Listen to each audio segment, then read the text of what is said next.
diving into today?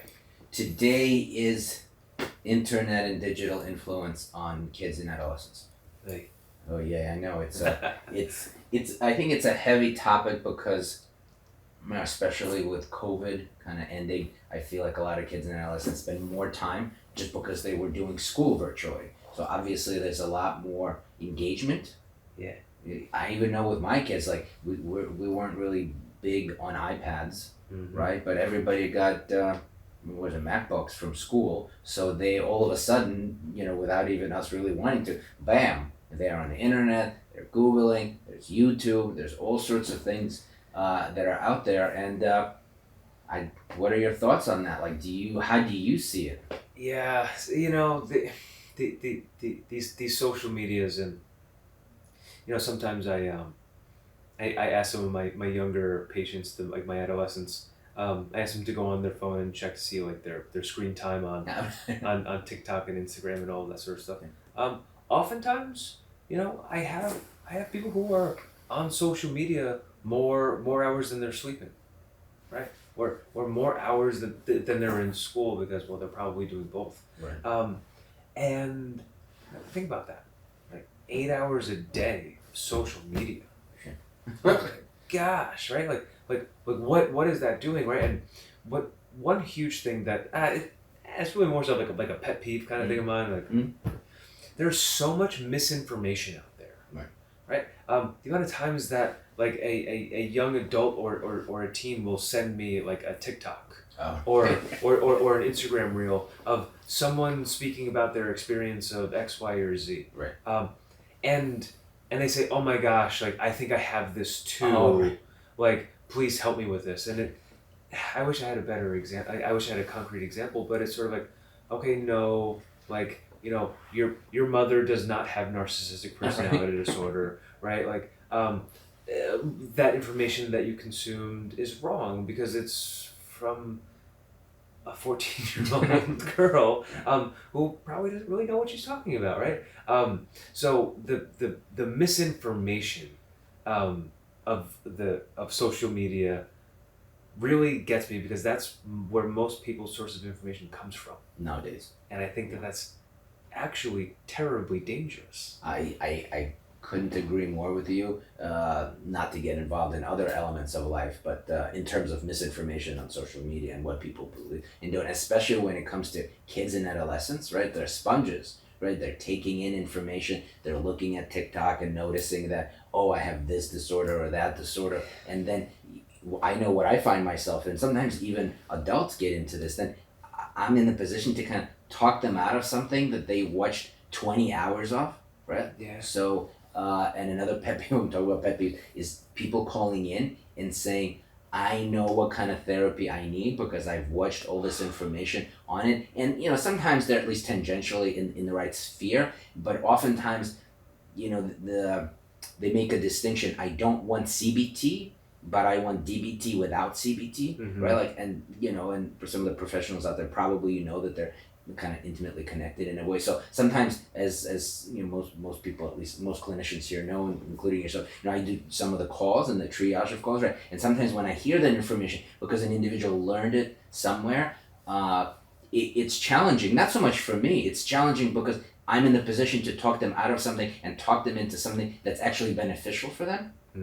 And because they've learned it on social media, whatever information they've gathered, it's interfering with their well-being, but they're so bought into it, then I look like the asshole that's trying to talk them out of something they know they need, if that makes sense. Yeah. So that's a very challenging situation. So if there's a call to action here, is that just when you're consuming information, especially online, especially where there's really no filters for truth, right? Just be mindful that might be wrong.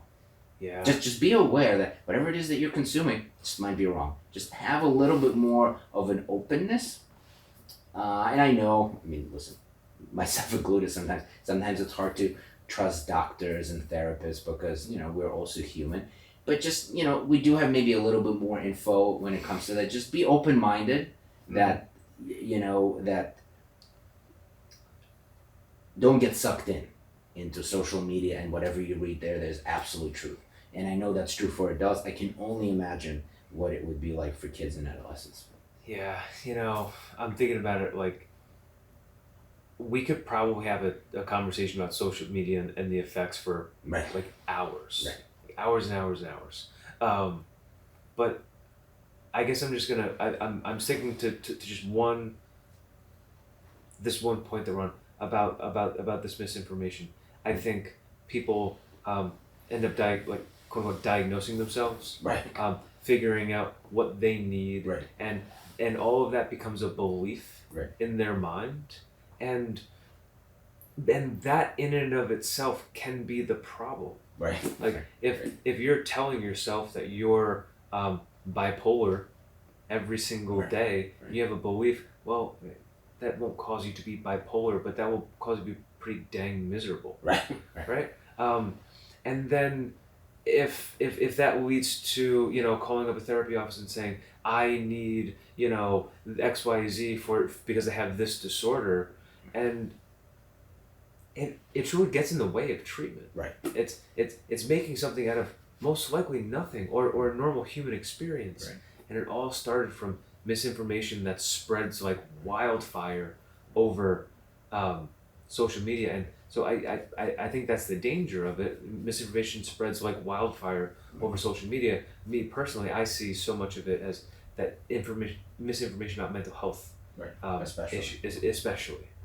Well, because unlike in the medical world where you can't just learn something and say I have high cholesterol, you go to a doctor, they take blood work and they show you don't have high cholesterol. In our world, it's really not like that. We don't have x-rays, we don't have blood work. So a person can say, I do feel these things that they learned on TikTok, right? Like, so it's a lot more deleterious if you think of it that way. So, I mean, I think that's such an important point. One thing just to throw out there, which to me again complicates it a lot, is, this idea of toxic positivity.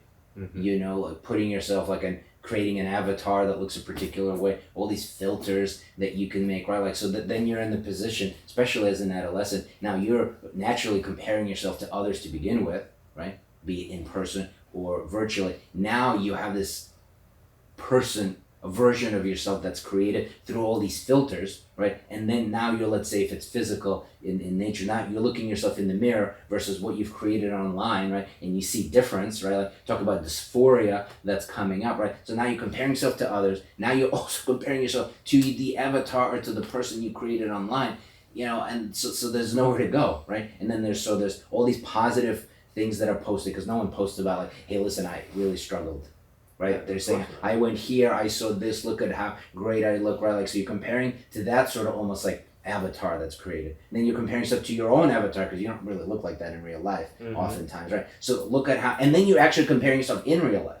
So in real life to the other avatar, to your own avatar. No wonder we're having like an epidemic of adolescents that are having a hard time. So again, for my call, kind of like back in the day, like you had peer pressure, right? Yeah. And just acknowledge that it's on you to find ways, intentional, judicious ways of figuring out where you want to be, which social media you want to be part of, what you want to be posting out there. Because in a way, it's kind of what you're saying, right? Kind of like what you say in real life.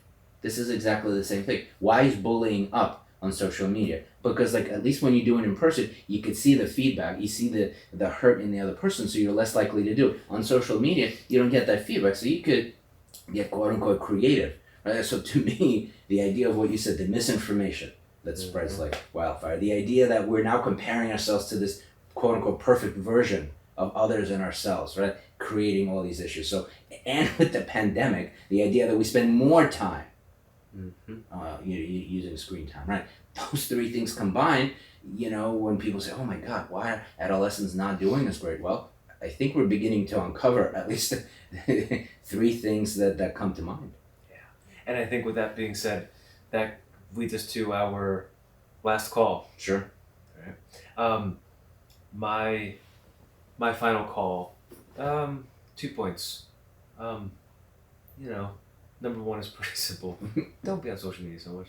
And if you look to the point. If you look on your screen time and you see a large number of hours on screen time per day at any social media, don't.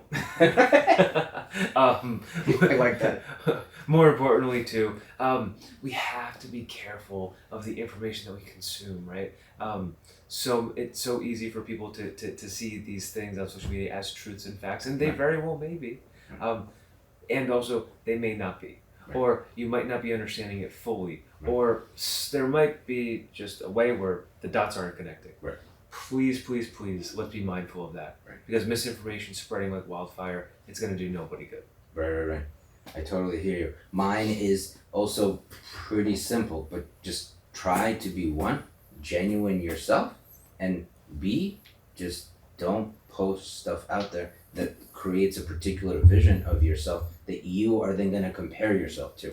Kind of like in real life. Just make sure you're aware of peer pressures and try to do your very best to make decisions in your life that are serving you rather than creating more problems for others and for yourself. I know there's a pull, but kind of like the same way back, let's say in the 80s and 90s, even 2000s, where there was a pull like, oh, we're going to smoke, we're going to do this. Like, you're making a judicious effort, or decision, I should say, to be able to move away from that because you know that's not where you want to be. Digital world is very similar. Mm-hmm. You just kind of going back to the basics, I think is an important thing to consider. Great points, as always. And I want to say thank you to the listeners for tuning in, and we'll chat with you next time. Yeah, absolutely. Take care, guys.